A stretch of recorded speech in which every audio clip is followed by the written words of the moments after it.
Yeah, uh, by conviction. Oh man. It was because, just like you said, it wasn't just, the attraction. Um, I really enjoyed party drugs, and so that was something that I had to be, delivered from. You know, I went through my contacts, and I deleted all of those, those what they're called plugs. I deleted all of them out of my phone, and I was like, Lord, I need you to help me because I'm going backwards. You get delivered, and I was even baptized too, and so you're on fire for the Lord, and so it's so unfortunate when we have those moments where it's like, well, you know, you'll hear a whisper in your ear, and it's like, man, remember when you used to do this? Remember when it felt this way? It felt this way, and then, man, don't let all your family be in the world, and you around your family. You you got to really really distance yourself, because I had to do it. um but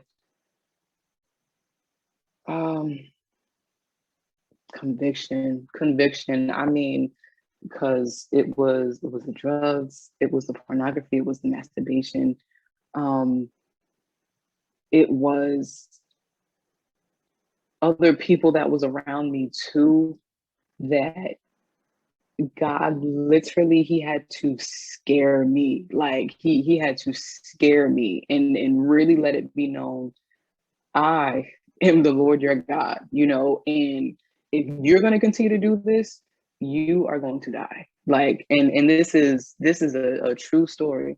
You know, the Lord, he allowed me to take a trip to kind of like meet my dad,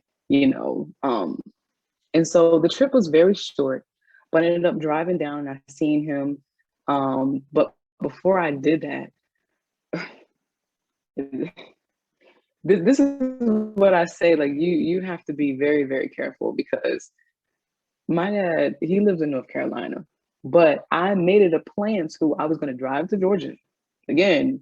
Here I go again. I'm driving to Georgia. I'm going to the same exact areas that I was going to every time I came to visit. And so, and I did that really, on the other hand, just in case he kind of stood me up and, was acting crazy, because I didn't really know him. So I ended up stopping there first, and then I stopped at a cousin's house, and it was in the morning time I got there or whatever. And so, I asked if, I could smoke with her, and really so I could like go to sleep, get some sleep. I drove the whole way straight, and I mean, I did 100 the whole way. Um, and so we're outside, and we're passing, and she starts telling me about her friend, that I had been around too, on a couple occasions, over at her house hanging out. And she told me that, yeah, like, remember my friend? Um, she uh, she went to the doctors because all of a sudden her throat was just starting to act up. She just didn't know where it was coming from. She went to the doctors and she found that she had stage 4 throat cancer. And so I was like, you know, automatically I'm like hit dead in my chest, because whew, I kid you not, a couple of days before I got down there, I started feeling like I had issues with my throat. And so I was like, oh no, I'm holding it, and like I seen it goes, because it hit me so dead in my chest, like, yeah, okay, you're gonna do this. Well, you're gonna hear this. She's gonna tell you this story, and I need you to pay close attention. So, I'm sitting there and I am nervous. I am going through it. She's steady talking and she's telling me the story and all of that, and she's passing it back and forth. And what I'm doing is I'm acting like I'm still enjoying it. but I am dying inside. So finally, finally it gets to the end, and so I was like, oh, hey, can I get is there like a free bed that I can just go and lay down or whatever? So she was like, yeah. So I made my way upstairs, and immediately, as soon as I closed that door, I dropped down to my knees and I prayed and I cried and I prayed. I never had an experience like that a day in my life. I knew that that message, that word for me, that she just said was definitely for me. I cried so hard, like, and I'm surprised nobody heard me. Like, I'm so surprised nobody heard me. And so I'm praying, and like literally I can see, the Lord allowed me to see I was the one. Now, mind you, my mom, she passed away from cancer. And so this time around, I'm seeing myself laying in that hospital bed, and I have my sister near me. I have my nephew near me, and I have my husband. He's also there. And, they're surrounding me, and I'm just like, oh, no, no, no, no, no, no. I need to get myself all the way together because I don't want cancer. There's a lot of things that I don't want, but I definitely don't want that. I'm like, I just, and I'm not ready to die because clearly that was a warning. Well, if you keep doing this, you're on your way out of here, to hell, and so I was like, oh no, because I was being rebellious. I knew that I wasn't supposed to, but I was like trying to find a way. Like, okay, well, maybe if I read my Bible beforehand, I can go ahead and smoke at night.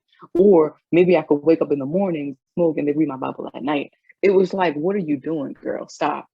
So not only that, but the other things that also had a huge handle on my life too was the masturbation with the pornography. All of that, it was like, I have been telling you, I have been telling you, I have been telling you, I'm not gonna tell you again. And so I was like, yeah, you're right. No, I'm good. I'm good. Never again.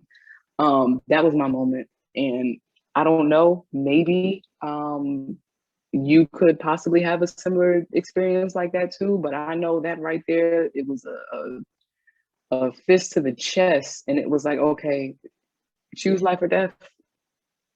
Choose life or death. Are you going to live or you going to die? What are you going to choose? Yeah. So after that news came out, that's when you said, I'm done. Yeah. I was like, okay, well, clearly, because again, there's no coincidences. So I'm like, okay, I know that even though I wasn't necessarily supposed to make this detour or even pass North Carolina to come down to Georgia to go back up, but he was like, you're gonna listen to this and you're gonna hear this because that's the direction that you're going. I didn't covered you, I got you here to this place safely, and you're gonna hear this. You're gonna receive this warning, and from here, what you gonna do? Because on that trip down there, mind you, I did 100 the whole way. And there was a deer that literally he was booking it. He was running, but the Lord just snapped his neck around and he went the other way. And I'd have been done just from right there. So I'm like, oh no, I'm gonna take heed to these warnings. I can't, because I'm playing games. You know when you're playing. You know that you're really not being for real with your repentance. You know that the Lord has given you some sort of strength to, and just reading your word too. I was reading the Bible. The Lord always provides a way out, of that temptation, but when you choose to decide to do it anyway. And that's exactly what I did. So when you're going through that Google search and when you going to go grab your earphones, but And then you're you ignoring proceed it. to clear your history. Yeah, Yeah. So no, like, be real. You're not for sure sorry, like you're not really repentant. So I was like, I'm not doing this no more. I'm done. Thank you for watching this video. If you want more content, subscribe over here and watch the next video over there. God bless you.